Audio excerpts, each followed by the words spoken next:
রবিবার দিবাগত রাতে চট্টগ্রাম থেকে পাবনার বাগাবাড়ির উদ্দেশ্যে ছেড়ে আসে জাহাজ এমভি আল বাকেরা।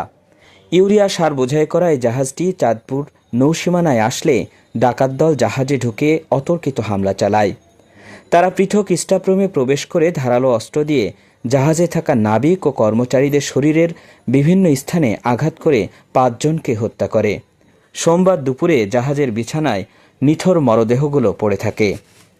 ঘটনাস্থল থেকে জরুরি সেবা 999-এর ফোন পেয়ে ছুটে আসেন নৌপুলিশ। এ সময় আহত অবস্থায় 3 জনকে জেলা সদর হাসপাতালে নেওয়া হলে সেখানে 2 জনের মৃত্যু হয়। এই ঘটনায় এখন পর্যন্ত 7 জনের মৃত্যুর খবর পাওয়া গেছে।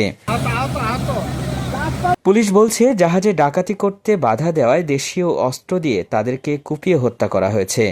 এ ঘটনার সাথে ডাকাতির যোগসূত্র থাকতে পারে বলে প্রাথমিকভাবে ধারণা করা হচ্ছে বলেও জানিয়েছে তারা।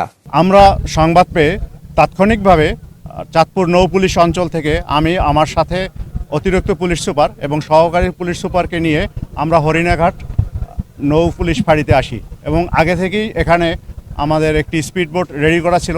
আমরা দ্রুত ঘটনাস্থলে আসি।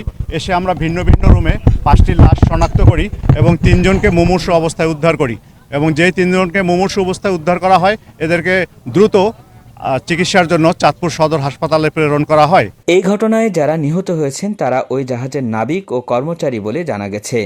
তবে তাৎক্ষণিকভাবে নিহতদের নাম পরিচয় এখনো জানা যায়নি।